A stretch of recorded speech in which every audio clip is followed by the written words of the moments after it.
Hello everyone. आप सभी का फिर से स्वागत है।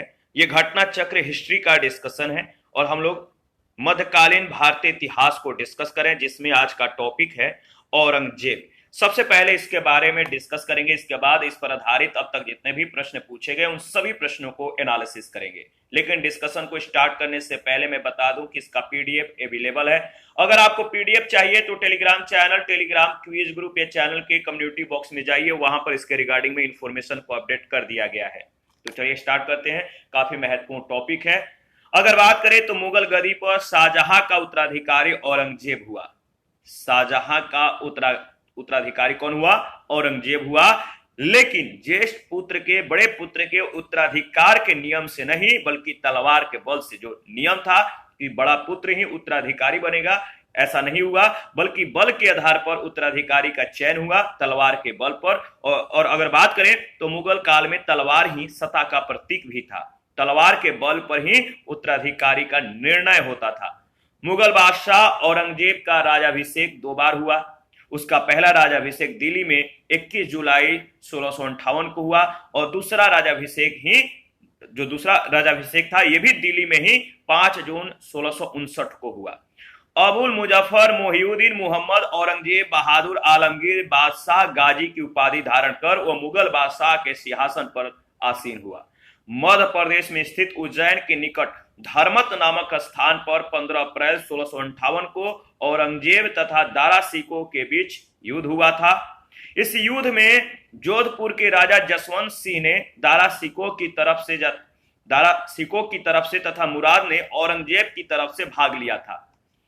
सामूगढ़ का युद्ध 29 मई 1658 को औरंगजेब और मुराद की संयुक्त सेनाओं और दारा सिकोह के बीच हुआ था, जिसमें दारा सिकोह पराजित हुआ था, याद रखिएगा। आगे अगर बात करें तो देखिए, अगर बात करें तो उत्तराधिकार के युद्ध और अगर बात करें तो उत्तराधिकार के वॉर में या युद्ध में औरंगजेब से पराजित दारा सिकोह के पुत्र शहजादे सुलेमान सिकोह ने श्रीनगर गढ़वाल के शासक पृथ्वी सिंह के यहाँ जो है शरण ले ली थी, किंतु उसके उत्तराधिकारी मेदिनी सिंह ने उसे औरंगजेब को सौंप दिया, उसके हवाले कर दिया। सुलेमान सिकोह को ग्वालियर के किले में बंद कर दिया गया और वहीं पर उसे अफीम खिलाकर मार डाला गया। 1665 के आरंभ में औरंगजेब ने राजा जयसिंह के नेतृत्व में विशाल सेना शिवाजी का दमन करने के लिए भेजी। जयसिंह कछवाहा शासक थे जो कि युद्ध और शांति ये दोनों कलाओं में निपुण थे। वह चतुर कूटनीतिज्ञ थे। उन्होंने समझ लिया कि बीजापुर को जीतने के लिए शिवाजी से मैत्री करना, दोस्ती करना परम आवश्यक है। पुरंदर के किले पर मुगलों की विजय और राजगढ़ की घेराबंदी के बावजूद उन्होंने शिवाजी से संधि की। पुरंदर की यह संधि जून 1665 में हुई। औरंगजेब के पुत्र मोहम्मद अकबर ने 1681 ईस्वी में विद्रोह करके राजपूतों के विरुद्ध अपने पिता की स्थिति जो है दुर्बल कर दी थी, याद रखिएगा। अकबर राजपूतों के विरुद्ध लड़े जाने वाले युद्ध से निराश हो गया, हताश हो गया। उसे अपने पिता की धर्मांधता की नीति में या इसके नीति की सफलता में विश्वास नहीं था।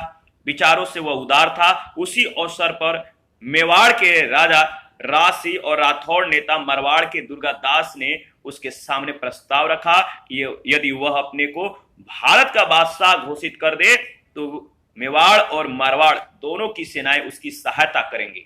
औरंगजेब जो कुछ दूसरों पर लागू करना चाहता था उसका वह स्वयं अभ्यास करता था, स्वयं पर लागू करता था। उसके व्यक्तिगत जीवन का नैतिक स्तर ऊंचा था। वह अपने युग के प्रचलित पापों से दृढ़ता पूर्वक अलग रहता था। इस प्रकार उसके समकालीन उसे शाही दरवेश समझे इस प्रकार उसके जो समकालीन थे उसे शाही दरवेश समझते थे तथा मुसलमान उसे जिंदा पीर के रूप में मानते थे, याद रखिएगा। शाही दरवेश और जिंदा पीर किसको कहा जाता है, काफी इंपॉर्टेंट है। ठीक है। जब औरंगजेब दूसरी बार दक्षिण का सूबेदार नियुक्त किया गया तो उसने गोलकुंडा और बीजापुर के विरुद्ध आक्रामक नीति अपनाई थी। अगर बात करें तो उसने इन दोनों राज्यों का विध्वंस कर दिया।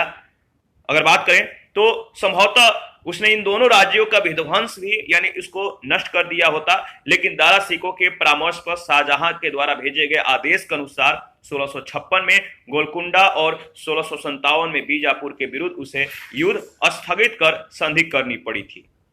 बादशाह बनने के बाद उसने अपनी इस अधूरी योजना को पूरा किया और बीजापुर एवं गोलकुंडा पर आधिपत्य स्थापित किया। कब? 1686 में, गोलकुंडा पर जो है 1687 में आधिपत्य स्थापित किया। औरंगजेब के शासनकाल के दौरान मुगल सेना में सर्वाधिक हिंदू सेनापति थे। उसके शासनकाल के उत्तरार्ध में कुल सेनापतियों में 31.6% हिंदू थे, जिसमें मराठों की संख्या आधे से अधिक थी। अकबर के काल में यह अनुपात 22.5 यानी 22.5% और शाहजहां के काल में 22.4% था। देखिए, अकबर महान ने अपने साम्राज्य से जजिया कर की समाप्ति की घोषणा की थी, किंतु औरंगजेब ने उसे जो है 1679 ईस्वी में पुनर्जीवित कर दिया, यानी फिर से लागू किया। इसके लिए हिंदुओं को 3 वर्गों में बांटा गया, जिनकी आय पहला वर्ग है जिनकी आय 200 दिरहम प्रति वर्ष से कम थी, उनको 12 दिरहम प्रति वर्ष देना था। जिनकी आय दूसरा यानी कि जो वर्ग था, जिनकी आय 200 से 10,000 दिरहम प्रति वर्ष थी, उनको 24 दिरहम प्रति वर्ष देना था। और जिनकी आय 10,000 दिरहम प्रति वर्ष के ऊपर थी, उनको 48 दिरहम प्रति वर्ष देना पड़ता था। स्त्रियां, गुलाम, 14 वर्ष की आयु के कम के जो बच्चे थे, 14 वर्ष से कम एज के जो बच्चे थे, भिखारी और आय रहित व्यक्ति इस कर से मुक्त थे। ठीक है। अधीनस्थ हिंदू राजाओं और ब्राह्मणों को भी इसे देने के लिए बाध्य किया गया। औरंगजेब सर्वोपरि एक उत्साही सुन्नी मुसलमान था। उसकी धार्मिक नीति सांसारिक लाभ के किसी विचार से प्रभावित नहीं थी। याद रखिएगा, अगर बात करें तो उदार दारा के विरुद्ध सुन्नी कट्टरता के समर्थक के रूप में राज सिंहासन प्राप्त करने वाले की हैसियत से उसने कुरान के कानून को कठोरता से लागू करने का भी प्रयत्न किया। इस कानून के अनुसार प्रत्येक धार्मिक मुसलमान को जो है अल्लाह की राह में मेहनत करनी चाहिए, या दूसरे शब्दों में तब तक गैर मुसलमानी देशों के विरुद्ध धर्म युद्ध यानी जिहाद करना चाहिए जब तक कि वे इस्लाम के राज के रूप में परिवर्तित न हो जाते, यानी दारुल इस्लाम के रूप में। औरंगजेब ने सिक्कों पर कलमा खुदवाना, नौरोज का त्योहार मनाना, तुलादान, झरोखा दर्शन बंद करवा दिया। उसने अकबर के द्वारा प्रारंभ हिंदू राजाओं के माथे पर अपने हाथ से तिलक लगाना बंद कर दिया। वेश्याओं को शादी करने तथा देश छोड़ने का आदेश दिया। ठीक है। दरबार में बसंत, होली, दिवाली आदि त्योहार मनाने बंद हो गए। औरंगजेब ने औरंगाबाद में अपनी प्रिय पत्नी राबिया उद दौरानी के मकबरे का निर्माण कराया था। औरंगजेब ने औरंगाबाद में अपनी प्रिय पत्नी राबिया उद दौरानी के मकबरे का निर्माण कराया। इसे बीबी का मकबरा भी कहा जाता है। इसकी स्थापत्य कला शैली है काफी सुप्रसिद्ध है। ताजमहल पर यह आधारित है। इसे द्वितीय ताजमहल भी कहा जाता है। ऐसी मान्यता है कि इस मकबरे का निर्माण औरंगजेब के शासनकाल में उसके पुत्र आजम शाह के निर्देशन में संपन्न हुआ था। दिल्ली के लाल किले में औरंगजेब ने मोती मस्जिद का निर्माण करवाया। मेहरुन्निसा औरंगजेब की पुत्री थी। इसके अतिरिक्त जहां आरा, रोशन आरा और गौहर आरा औरंगजेब की बहन और शाहजहां की पुत्रियां थी। औरंगजेब की अन्य पुत्रियां थी जेबुनिसा, जिंतुनिसा, बदरुनिसा और जिबदुतुनिसा। औरंगजेब ने जहां आरा को साहिबात उज जमानी की उपाधि प्रदान की थी। समर्थ गुरु रामदास महाराष्ट्र के महान संत थे। इनका जन्म 1608 में जबकि मृत्यु 1681 ईस्वी में हुई थी। याद रखिएगा। पहला प्रश्न है, कथन ए कह रहा है कि मुगल गद्दी पर औरंगजेब शाहजहां का उत्तराधिकारी हुआ। दूसरा कारण आर है, ज्येष्ठ पुत्र के उत्तराधिकार के नियम का पालन किया गया। तो आपको मालूम है ज्येष्ठ पुत्र के उत्तराधिकार का नियम इसमें पालन नहीं हुआ था, बल्कि किसका प्रयोग किया गया? बल का, तलवार के बल पर उत्तराधिकारी का जो है चयन किया जाता था। तो इसमें जो दूसरा है कारण आर जो दिया गया गलत है, यानी ए सत्य है और आर असत्य है, गलत है। तो यह मुगल गद्दी पर शाहजहां का उत्तराधिकारी औरंगजेब हुआ, किंतु ज्येष्ठ पुत्र के उत्तराधिकार के नियम से नहीं बल्कि तलवार के बल से। मुगल काल में तलवार ही सत्ता का प्रतीक थी। तलवार के बल पर ही उत्तराधिकार का निर्णय होता था। उत्तराधिकार के कोई सुस्पष्ट नियम नहीं थे। ठीक है। और साथ ही शाहजहां के पुत्रों में दारा एवं सूजा के बाद औरंगजेब का क्रम तीसरा था। कथन सत्य है किंतु कारण गलत है। सेकंड प्रश्न, निम्नलिखित में से किस मुगल बादशाह का 2 बार राजाभिषेक हुआ था? निम्नलिखित में से किस मुगल बादशाह का 2 बार राजाभिषेक हुआ था? सही जवाब है औरंगजेब का, दोनों दिल्ली में ही, याद रखिएगा। मुगल बादशाह औरंगजेब का राजाभिषेक 2 बार हुआ था। उसका पहला राजाभिषेक दिल्ली में 21 जुलाई 1658 को, उसका दूसरा राजाभिषेक 5 जून 1659 को हुआ। अबुल मुजफ्फर मोहिउद्दीन मोहम्मद औरंगजेब बहादुर आलमगीर पाशाह गाजी की उपाधि धारण कर वह मुगल बादशाह के सिंहासन पर आसीन हुआ। थर्ड, धर्मत का युद्ध निम्न में से किन के बीच लड़ा गया?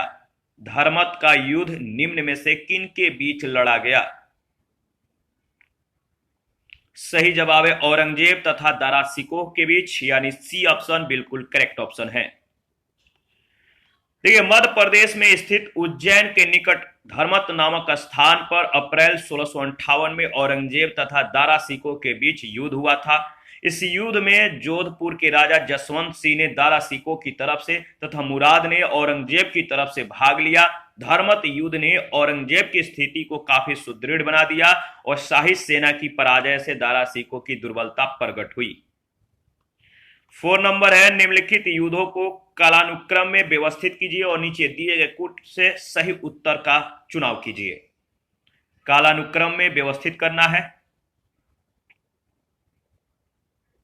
तो देखिए, अगर बात करें तो सबसे पहले बिलग्राम का युद्ध, इसके बाद सरनाल का युद्ध, इसके बाद धर्मत का, इसके बाद जजाऊ का युद्ध, यानी ऑप्शन ए बिल्कुल करेक्ट ऑप्शन है। 1572 ईस्वी में गुजरात का युद्ध यानी सरनाल का युद्ध अकबर के गुजरात अभियान के दौरान हुआ था, जिसमें अकबर के नेतृत्व में मुगल सेना ने इब्राहिम मिर्जा को पराजित किया था। 1540 में बिलग्राम के युद्ध में शेरशाह सूरी ने हुमायूं को हराया। 1658 में धर्मत के युद्ध में औरंगजेब की सेना ने दारा शिकोह की सेना को पराजित किया था। जजाऊ का युद्ध 1707 में औरंगजेब के मृत्यु के बाद उसके उत्तराधिकार के लिए बहादुर शाह प्रथम और मोहम्मद आजम शाह के बीच हुआ था। इस प्रकार सही कालानुक्रम में अगर बात करें तो ए में जो है ऑप्शन ए में जो दिया गया वो सही है। 5 नंबर है, औरंगजेब ने जोधपुर के शासक जसवंत सिंह को 1658 ईस्वी के धर्मत के युद्ध में पराजित किया था। धर्मत किस राज्य में स्थित है? तो सेम प्रश्न सेम जवाब, ऊपर में इसके बारे में डिस्कस हम लोगों ने किया है कुछ ही सेकंड पहले। तो धर्मत किस राज्य में स्थित है? तो याद रखिएगा एमपी यानी मध्य प्रदेश। 6 नंबर है, औरंगजेब के शासन काल की निम्नलिखित घटनाओं पर विचार कीजिए, उनको कालानुक्रम के अनुसार व्यवस्थित कीजिए। औरंगजेब के शासन काल की निम्नलिखित घटनाओं पर विचार कीजिए और उनको काल क्रमानुसार व्यवस्थित कीजिए। तो देखिए, अगर बात करें तो इसका सही जवाब हो जाएगा बनारस के पास सूजा की पराजय, कालक्रमानुसार अगर बात करें तो। इसके बाद धर्मत में विजय, बनारस के पास सूजा की पराजय, धर्मत में विजय, और इसके बाद अगर बात करें तो सामूगढ़ की लड़ाई और इसके बाद देवराई की लड़ाई, यानी इसका सही जो ऑप्शन दिया गया है ऑप्शन सी में दिया गया है 2, 4, 3 एंड 1। बनारस के पास सूजा की जो पराजय है फरवरी 1658 को, और अगर बात करें तो धर्मत में विजय 15 अप्रैल 1658 को, सामूगढ़ की लड़ाई 29 मई को, और देवराई की लड़ाई जो है 1659 में। मुगल शहजादा जिसने श्रीनगर गढ़वाल में आश्रय लिया था, मुगल शहजादा जिसने श्रीनगर गढ़वाल में आश्रय लिया था, सुलेमान शिकोह।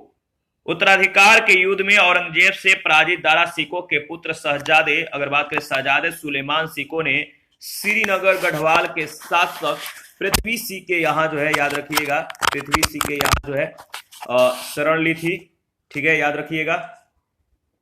और अगर बात करें तो उसके उत्तराधिकारी मेदिनी सिंह ने जो है उसे जो है औरंगजेब को सौंप दिया।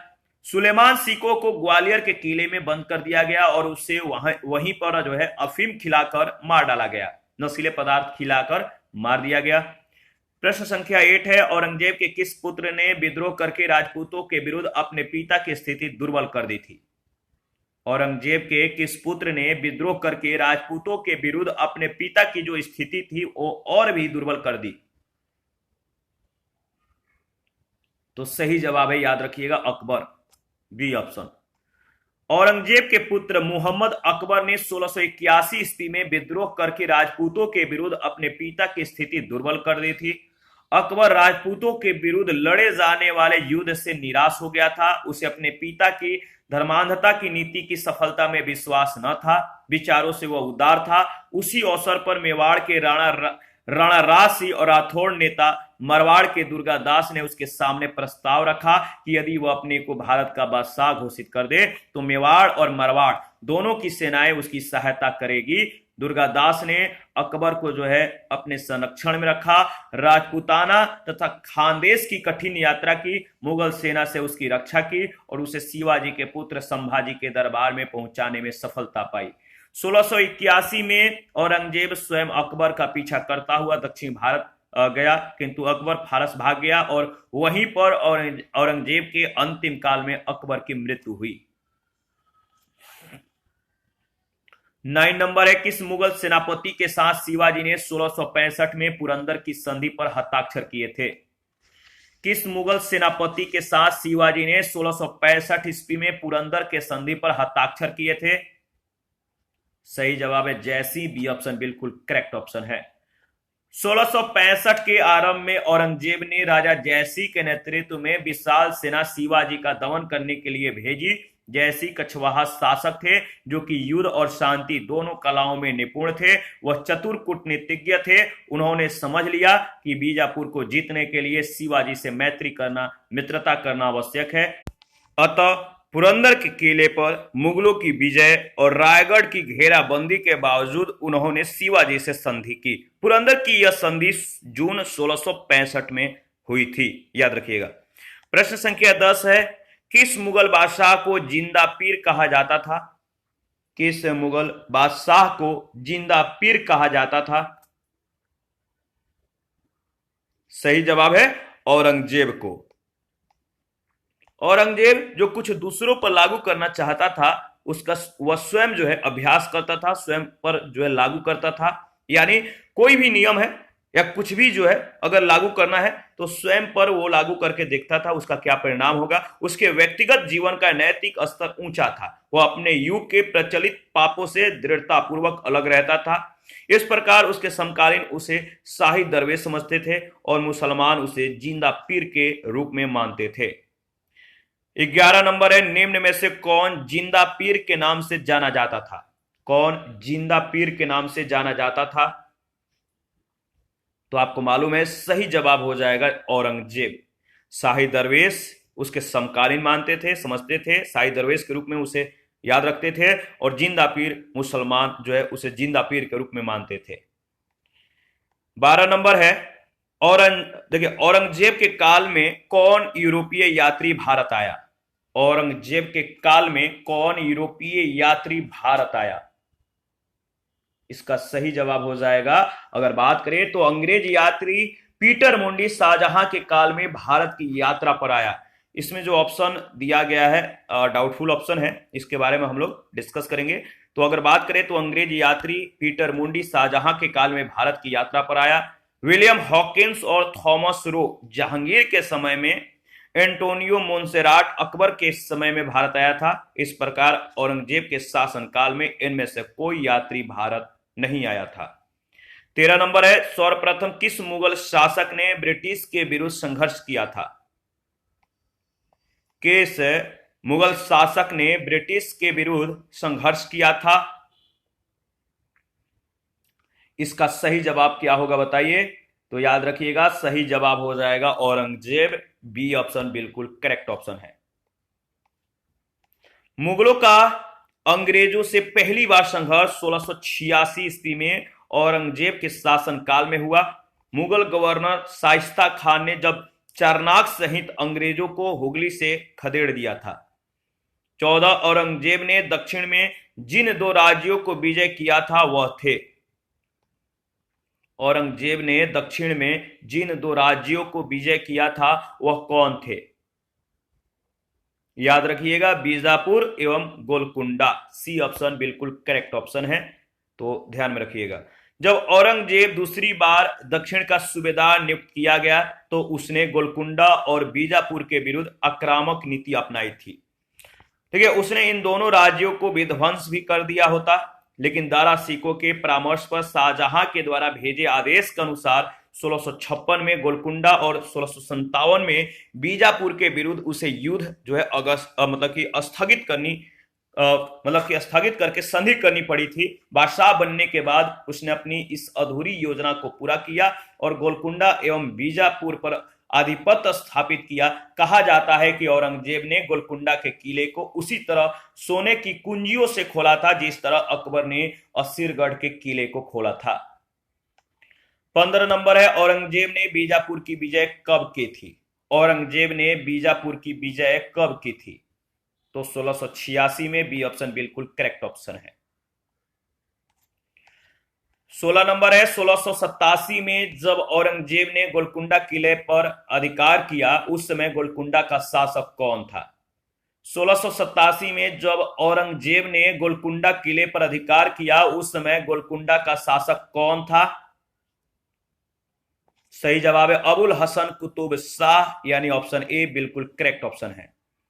1686 में औरंगजेब ने बीजापुर और 1687 ईस्वी में गोलकुंडा पर आधिपत्य स्थापित किया।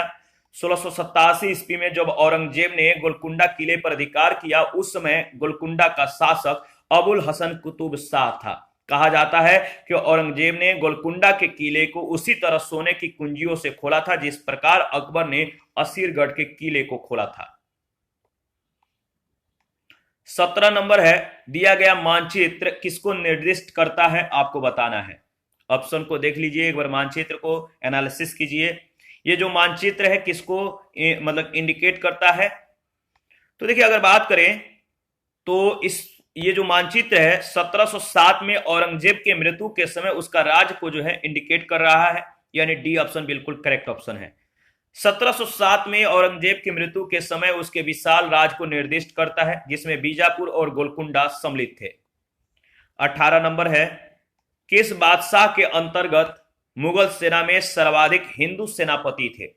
किस बादशाह के अंतर्गत मुगल सेना में सबसे ज्यादा हिंदू सेनापति थे? तो सही जवाब है औरंगजेब, डी ऑप्शन बिल्कुल करेक्ट ऑप्शन है। इसके बाद अगर बात करें तो औरंगजेब के शासनकाल के दौरान मुगल सेना में सर्वाधिक हिंदू सेनापति थे। उसके काल के उत्तरार्ध में कुल सेनापतियों में 31.6% हिंदू, जिसमें मराठों की संख्या आधे से अधिक थी। अकबर के काल में यह अनुपात 22.5% और शाहजहां के काल में 22.4% था। 19 नंबर है, मुगल सम्राट जिसने सर्वाधिक संख्या में हिंदू अधिकारियों की नियुक्ति की थी, इसका नाम क्या है? वह मुगल सम्राट जिसने सबसे ज्यादा हिंदू अधिकारियों की नियुक्ति की, उसका नाम है, याद रखिएगा, औरंगजेब, यानी बी ऑप्शन बिल्कुल करेक्ट ऑप्शन है। 20 नंबर है, जजिया किसके शासनकाल में पुनः लगाया गया था? जजिया जो कर था किसके शासनकाल में पुनः लागू किया गया? याद रखिएगा, सही जवाब है औरंगजेब के समय में। अकबर ने अपने शासनकाल में जजिया कर को समाप्त कर दिया था, लेकिन औरंगजेब ने उसे 1679 ईस्वी में पुनः जो है लागू कर दिया, पुनर्जीवित किया। 21 नंबर, औरंगजेब के द्वारा चलाए जिहाद का अर्थ है? औरंगजेब के द्वारा चलाए गए जिहाद का क्या अर्थ है? तो सही जवाब है दारुल इस्लाम, दारुल इस्लाम, बी ऑप्शन बिल्कुल करेक्ट ऑप्शन है। औरंगजेब एक सुन्नी मुसलमान था। औरंगजेब एक सुन्नी मुसलमान था। उसकी धार्मिक नीति सांसारिक लाभ के किसी विचार से प्रभावित नहीं थी। उदार दारा के विरुद्ध सुन्नी कट्टरता के समर्थक के रूप में राज सिंहासन प्राप्त करने वाले की हैसियत से उसने कुरान के कानून को कठोरता से लागू करने का प्रयत्न किया। इस कानून के अनुसार प्रत्येक धार्मिक मुसलमान को अल्लाह की राह में मेहनत करनी चाहिए, या दूसरे शब्दों में तब तक गैर मुसलमानी देशों के विरुद्ध धर्म युद्ध यानी जिहाद करना चाहिए जब तक कि वे इस्लाम के राज के रूप में यानी दारुल इस्लाम के रूप में परिवर्तित नहीं हो जाते। यानी तब तक उनको जो है उनके साथ जिहाद करनी चाहिए, धर्म युद्ध करनी चाहिए, जब तक कि वो कह सकते हैं कि इस्लाम में पूर्ण रूप से परिवर्तित ना हो जाए। स्पष्ट शब्दों में 22 नंबर है, बीबी का मकबरा का निर्माता कौन था? बीबी का मकबरा, इसके निर्माता थे, कौन थे? सही जवाब है औरंगजेब। डी ऑप्शन बिल्कुल करेक्ट ऑप्शन है। औरंगजेब ने औरंगाबाद में अपनी प्रिय पत्नी राबिया उद दौरानी के मकबरे का निर्माण कराया था। इसे बीबी का मकबरा भी कहा जाता है। इसकी स्थापत्य कला शैली सुप्रसिद्ध ताजमहल पर आधारित थी। इसे द्वितीय ताजमहल भी कहा जाता है। ताजमहल की तुलना में यह मकबरा कम सुंदर है। ऐसी मान्यता है कि इस मकबरे का निर्माण औरंगजेब के शासनकाल में उसके पुत्र आजम शाह के निर्देशन में संपन्न हुआ था।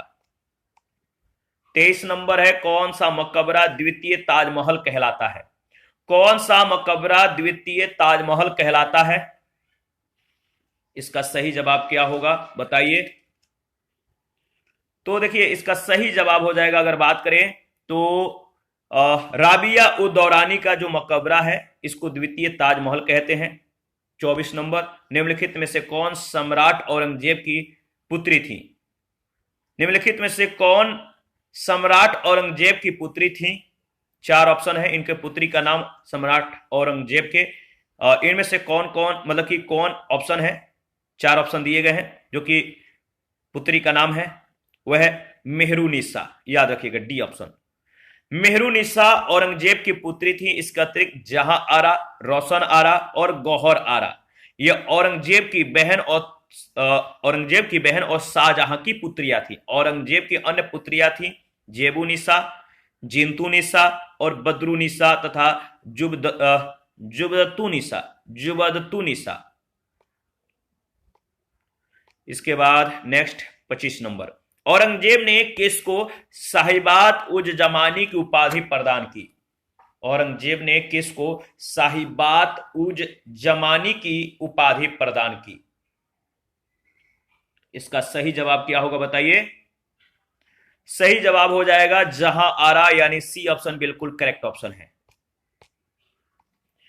औरंगजेब ने जहां आरा को साहिबात उज जमानी की उपाधि प्रदान की थी। जहां आरा सम्राट शाहजहां और महारानी मुमताज महल की सबसे बड़ी बेटी थी। वो अपने पिता के उत्तराधिकारी और छठे मुगल सम्राट औरंगजेब की बड़ी बहन थी। आगे बढ़ते हैं नेक्स्ट। इसके बाद प्रश्न संख्या 26 है, संत रामदास को किसके शासनकाल से संबंधित किया जाता है? जो संत रामदास थे इनको किसके शासनकाल से संबंधित किया जा सकता है? तो याद रखिएगा औरंगजेब से। संत रामदास या समर्थ रामदास महाराष्ट्र के महान संत थे। इनका जन्म 1608 ईस्वी में हुआ था। ये मुगल शासक जहांगीर, शाहजहां और औरंगजेब के समकालीन थे। इनकी प्रसिद्धि औरंगजेब के काल में अधिक होने के कारण इस प्रश्न का सर्वाधिक उपयुक्त उत्तर औरंगजेब होगा। गुरु रामदास सिख संप्रदाय के चौथे गुरु थे जो अकबर के समकालीन थे।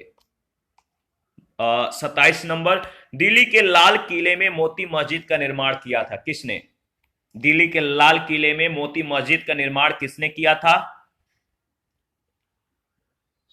याद रखिएगा, सही जवाब है दिल्ली के लाल किले में मोती मस्जिद का निर्माण औरंगजेब ने किया था। दिल्ली के लाल किले परिसर के अंदर औरंगजेब के द्वारा संगमरमर की एक मस्जिद का निर्माण करवाया गया जिसे मोती मस्जिद कहते हैं, क्योंकि शाहजहां ने अपनी योजना के अनुसार किले के अंदर मस्जिद का निर्माण न करवा करके किले के बाहर जामा मस्जिद का निर्माण करवाया था। अतः औरंगजेब ने किले के अंदर मस्जिद की आवश्यकता का अनुभव कर मोती मस्जिद का निर्माण करवाया था। इसी के साथ आज का जो सेशन है समाप्त करते हैं। नेक्स्ट सेशन में मुगल कालीन प्रशासन के बारे में डिस्कस करेंगे। आप अपनी प्रतिक्रिया देते रहें। आपके प्रतिक्रियाओं का हमें बेसब्री से इंतजार रहता है। जिन लोगों ने Telegram channel, Telegram quiz group, Facebook page, Instagram को ज्वाइन नहीं किया, वीडियो के डिस्क्रिप्शन बॉक्स में उसका लिंक है, प्लीज ज्वाइन कीजिए, चैनल को सब्सक्राइब कीजिए, शेयर कीजिए, प्लीज हमें सपोर्ट कीजिए। थैंक यू, मिलते हैं नेक्स्ट सेशन में।